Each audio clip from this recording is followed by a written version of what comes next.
এই দেশের প্রত্যেকটি বালি কণা যদি তালাশ করা হয় উলামায়ে কেরামের রক্তের দাগ পাওয়া যাবে।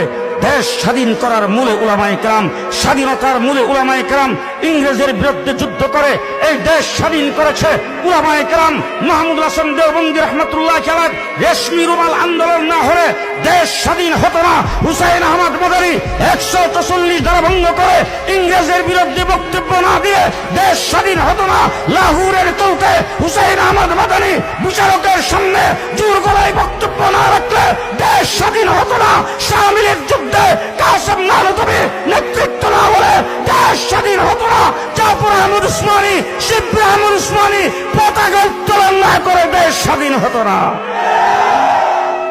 ও আমার ভাইরা, 800 বছর পর্যন্ত এই দেশ শাসন করেছে মুসলমান। এই দেশের ক্ষমতা ইংরেজ দখল করেছে। পৃথিবীর আরেকটা দেশ, যেই দেশ